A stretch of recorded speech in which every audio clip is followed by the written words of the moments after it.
നമസ്കാരം. മുമ്പ് ജയലളിതയുടെ മകൾ താനാണ് എന്ന വാദവുമായി കർണാടകയിൽ നിന്നുള്ള അമൃത എന്നൊരു സ്ത്രീ സുപ്രീം കോടതിയെ സമീപിച്ചിരുന്നു.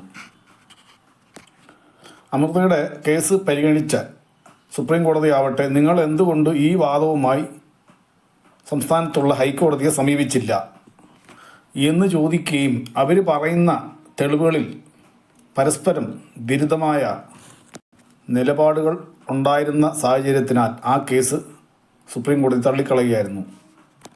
എന്നാൽ കേരളത്തിൽ നിന്നും തൃശ്ശൂർ ജില്ലക്കാരി KM സുനീത എന്ന് പറയുന്ന ഒരു സഹോദരി വീണ്ടും അതേ ആവശ്യമായിട്ട് വന്നിരിക്കുകയാണ്. താനാണ് ജയലളിതയുടെ മകൾ, ജയലളിതയ്ക്കും MG രാമേന്ദ്രനും പിറന്ന മകൾ താനാണെന്നും തന്നെ അവിടുത്തെ പാചകക്കാരൻ്റെ സഹായത്തോടെ തൃശ്ശൂരിൽ വളർത്താൻ നിർത്തിയതാണെന്നും താൻ ഇടയ്ക്കിടെ ചെന്നൈയിൽ വന്ന് ജയലളിത അമ്മയെ കണ്ടിരുന്നുവെന്നും 2016 സെപ്റ്റംബർ 22 താൻ മകളാണ് എന്ന് ജയലളിത അമ്മ ലോകത്തിന് മുമ്പിൽ പത്രമാധ്യമങ്ങളിലൂടെ പ്രസ്താവന നടത്താനിരിക്കെ, അല്ലെങ്കിൽ പത്രസമ്മേളനം നടത്താനിരിക്കെ ആ പത്രസമ്മേളനവുമായി ബന്ധപ്പെട്ട് താൻ ചെന്നൈയിലെത്തിയതാണെന്നും എത്തിയപ്പോൾ കണ്ടത് ശശികല, മണ്ണാർകുടി മാഫിയ തുടങ്ങിയ സംഘങ്ങളുടെ ആക്രമണത്തിന് ഇരയായി ജയലളിത അമ്മ ബോധരഹിതയായി കിടക്കുകയും അമ്മയെ മുഖത്ത്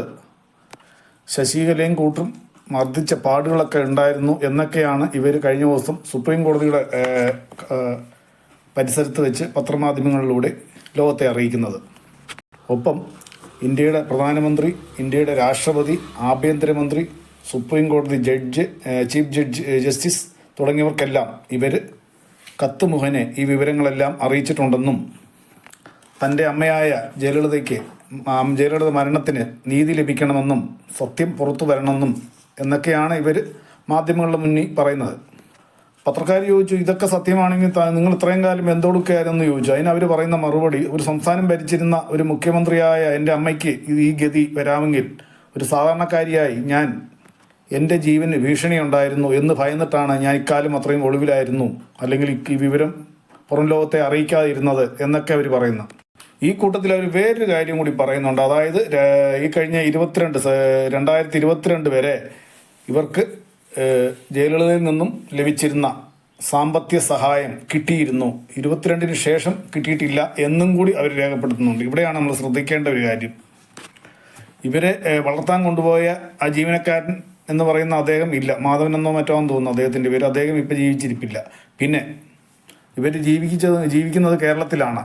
ഇവർ ജീവിക്കുന്ന പ്രദേശത്ത് ഇവർ ഒരു ദത്തുപുത്രിയാണെന്ന്, ഇവർ തമിഴത്തിയാണെന്നും ഒക്കെ ആ ഗ്രാമത്തുള്ളവർക്ക് അല്ലെങ്കിൽ ആ പരിസര പ്രദേശത്തുള്ളവർക്ക് അറിയാം എന്നാണ് ഇവർ അവകാശപ്പെടുന്നത്. അങ്ങനെ ഉണ്ടായിരുന്നെങ്കിൽ ജയലളിത മരണപ്പെട്ട ഇടയ്ക്ക് തന്നെ പത്രക്കാർ എങ്ങനെയെങ്കിലും തപ്പിച്ചകഞ്ഞ് ഇവരെ പത്രക്കാരുടെ മുമ്പിൽ കൊണ്ട് എത്തിച്ചേനെ, അല്ലെങ്കിൽ അവർ പറഞ്ഞേൻ ഇങ്ങനെ ഒരാൾ ഇവിടെ ജീവിച്ചിരിപ്പുണ്ട്, ഈ പേരിൽ അറിയപ്പെടുന്ന ഒരാൾ ജീവിച്ചിരിപ്പുണ്ട്, അവർ നമ്മുടെ പത്രമാധ്യമങ്ങളിൽ മുന്നിൽ വരാൻ തയ്യാറാകുന്നില്ല എന്നെങ്കിലും അവർ രേഖപ്പെടുത്തിയേനെ. അങ്ങനെ ഒരു വാർത്തകളൊന്നും നമ്മൾ മലയാള മാധ്യമങ്ങളിലൊന്നും വന്നതായിട്ട് എൻ്റെ ഓർമ്മയിലില്ല. പിന്നെ KM സുനീത മകളാണോ അല്ലെങ്കിൽ ജയലളിത അമ്മയാണോ MG രാമേന്ദ്രൻ അച്ഛനാണോ എന്നതൊക്കെ കാലക്രമേണ നിയമപാലകർ അന്വേഷിച്ച് കണ്ടുപിടിക്കേണ്ട കാര്യമാണ്. അതിന് അങ്ങോട്ട് നമ്മൾ കാര്യമായിട്ട് കടക്കുന്നില്ല. എന്നാൽ ഇതിനോടനുബന്ധിച്ച് മറ്റൊരു കാര്യം കൂടി എനിക്ക് രേഖപ്പെടുത്താനുണ്ട്. അതായത് ജയലളിതയും MG രാമേന്ദ്രനും പ്രണയത്തിലാകുന്നതിന് മുമ്പ്, അതായത് 1972 ഈ കാലഘട്ടത്ത് ജയലളിത തെലുങ്കിലെ ഒരു പ്രശസ്ത നടൻ, അതായത് സോമൻ ബാബു എന്നോ മറ്റോ ആണെന്ന് തോന്നുന്നു അദ്ദേഹത്തിൻ്റെ പേര്, അദ്ദേഹമായിട്ട് പ്രണയത്തിലായിരുന്നെന്നും ഇവർ പരസ്പരം വിവാഹിതരായെന്നും വിവാഹം കഴിച്ച് 72 മുതൽ 74 വരെ അമേരിക്കയിലായിരുന്നു ഇവർ താമസിച്ചിരുന്നു എന്നും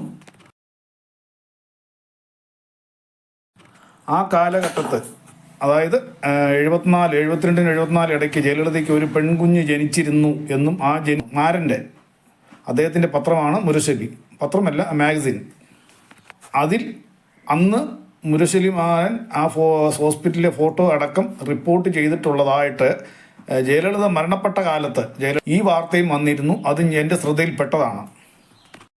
ആ ജനിച്ച ആ പെൺകുഞ്ഞ് ജീവിച്ചിരിപ്പുണ്ടോ, അതെവിടെയാണ്, എന്താണ് എന്നൊന്നും കൃത്യമായിട്ട് ആർക്കും അറിയില്ല. പിന്നെ അതിനെപ്പറ്റിയൊന്നും റിപ്പോർട്ട് ചെയ്തിട്ടില്ല. കാരണം ആ കാലഘട്ടത്തൊക്കെ അമേരിക്കയിൽ നടക്കുന്ന സംഭവമൊക്കെ റിപ്പോർട്ട് ചെയ്യുക എന്ന് പറയുന്നത് വളരെ അപൂർവങ്ങളിൽ അപൂർവമായ കേസാണ്. പിന്നെ ഇവർ തമിഴിലും തെലുങ്കിലും ഒക്കെ അറിയപ്പെടുന്ന ഒരു അഭിനേത്രിയായിരുന്നു. പോരാത്തിന് ഭയങ്കര സൗന്ദര്യമുള്ള സ്ത്രീയായിരുന്നു, ഭയങ്കര സൗന്ദര്യം അറിവും. അപ്പം ഇത്തരം അങ്ങനെയുള്ള കാലഘട്ടത്തിൽ ഇത്തരം വാർത്തകളൊക്കെ പ്രസിദ്ധീകരിക്കുന്നതിലൂടെ തൻ്റെ മാഗസിൻ അല്ലെ തൻ്റെ പത്രം കൂടുതൽ വിറ്റഴിക്കുകയും ചെയ്യും എന്നതിൻ്റെ അടിസ്ഥാനത്തിലാണ് മാരൻ അന്ന് പോയി അത് ഫോട്ടോ എടുത്ത് മാരൻ പോയി എടുത്തതാണോ അല്ലെങ്കിൽ മറ്റാരെ കൊണ്ടെങ്കിലും എടുപ്പിച്ചതാണോ എന്നും നമുക്ക് കൃത്യമായിട്ട് അറിയില്ല. എന്തായാലും 1974 ഇങ്ങനെ ഒരു വാർത്ത തമിഴ് മുരശ്ശേരി മാധ്യമത്തിൽ വന്നിരുന്നതായി ജയലളിത മരണപ്പെട്ട ശേഷം ഇതൊക്കെ വീണ്ടും പ്രസിദ്ധീകരിച്ചിരുന്നു, മറ്റുള്ള മാധ്യമങ്ങൾ പ്രസിദ്ധീകരിച്ചിരുന്നു. അത് ഞാൻ എൻ്റെ ശ്രദ്ധയിൽപ്പെട്ടതുമാണ്. അതുപോലെ തന്നെ സുനിത ജയലളിതയ്ക്കും MG രാമേന്ദ്രനും ജനിച്ച കുട്ടിയാണ് എന്ന് പറഞ്ഞാണ് സുനിത മാധ്യമങ്ങളുടെ മുന്നിൽ പറയുന്നത്. അല്ലെങ്കിൽ സുനിതയെ പറഞ്ഞ് ധരിപ്പിച്ചിരിക്കുന്ന അങ്ങനെ ആയിരിക്കും. സുനിത കുഞ്ഞുനാൾ മുതലേ പറഞ്ഞു കേട്ടിരിക്കുന്ന അങ്ങനെ ആയിരിക്കും. MG രാമേന്ദ്രൻ എന്ന് പറയുന്ന ഒരു വ്യക്തിയുണ്ടല്ലോ, പിറന്നിരുന്ന കുട്ടിയായിരുന്നുവെങ്കിൽ MG രാമേന്ദ്രൻ എന്ന് പറയുന്ന ആ മനുഷ്യൻ തീർച്ചയായിട്ടും ഈ കുട്ടിക്ക് ഒരു 3 തലമുറ തിന്നാനുള്ള അല്ല കഴിയാനുള്ള സ്വത്തും സമ്പത്തും ഒക്കെ എഴുതി വെച്ചതിന് അയാൾ ഒരിക്കലും അക്കാര്യത്തിൽ ഒരു വിട്ടുവീഴ്ചയും ചെയ്യുകയില്ല. അദ്ദേഹത്തെ ആശ്രയിച്ച് വരുന്നവർക്ക് തന്നെ കൈ നിറച്ച് വാരി കൊടുക്കുന്ന ഒരു പാർട്ടിയാണ്. പിന്നെ തനിക്കൊരു കുട്ടിയുണ്ടെന്നും ആ കുട്ടി തൻ്റെ ഇമേജ് തകർന്നു പോകാതിരിക്കാൻ വേണ്ടി മറ്റൊരു സംസ്ഥാനത്ത് വളരുകയാണെന്ന് അറിഞ്ഞു കഴിഞ്ഞാൽ അതിപ്പം കേരളത്തിൽ തന്നെ വേണമെന്നില്ല. കേരളത്തിൽ വളർന്ന കുട്ടിക്ക് ആന്ധ്രയിൽ സ്വത്തും സമ്പത്തും വാങ്ങിച്ചിടാം, അല്ലെ കർണാടകയിൽ വാങ്ങിച്ചിടാം, തമിഴ്നാട്ടിൽ ചിലപ്പോൾ ഒരു ബുദ്ധിമുട്ടുണ്ടായിരിക്കും, അല്ലെങ്കിൽ കേരളത്തിൽ മേടിച്ചിടാം. അദ്ദേഹം അത് ചെയ്തതിന് ഒരിക്കലും അദ്ദേഹം ഇങ്ങനെ ഈ കുട്ടിയെ ഈ മാസാമാസം നക്കാപ്പിച്ച കാശിന് വേണ്ടി കയ്യേന്താൻ ഒരിക്കലും വിടുകയില്ല. അതുകൊണ്ട് നമ്മുടെ തൃശ്ശൂർക്കാരിയായ KM സുനിത പറയുന്നതിനെ നമുക്കങ്ങോട്ട് പൂർണ്ണമായിട്ടും അംഗീകരിക്കാൻ സാധിക്കുമെന്ന് തോന്നുന്നില്ല. എനിക്ക് ഉൾക്കൊള്ളാൻ ബുദ്ധിമുട്ടുണ്ട്. എന്താണ് ഇതിൻ്റെ പിന്നിലെ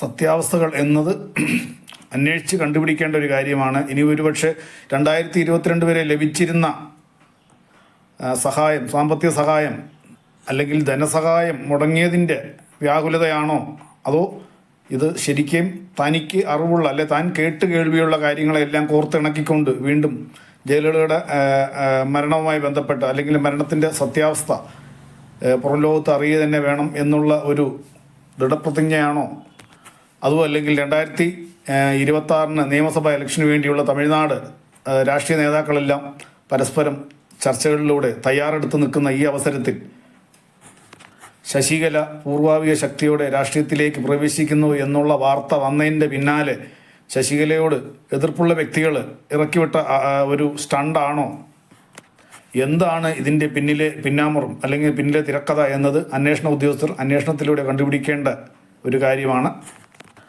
വരും ദിവസങ്ങളിൽ ഇതിനെപ്പറ്റിയുള്ള പൂർണ്ണ രൂപം നമുക്ക് അറിയാൻ പത്രമാധ്യമങ്ങളിലൂടെ അറിയാൻ സാധിക്കുമെന്ന് വിശ്വസിക്കുന്നു. ഈ ചാനലിലെ പരിപാടി കാണുന്ന പ്രേക്ഷകർ ലൈക്ക് ചെയ്യുക, ഷെയർ ചെയ്യുക, സബ്സ്ക്രൈബ് ചെയ്യുക. മറ്റൊരു വീഡിയോയിലൂടെ നമുക്ക് വീണ്ടും കാണാം. നന്ദി, നമസ്കാരം.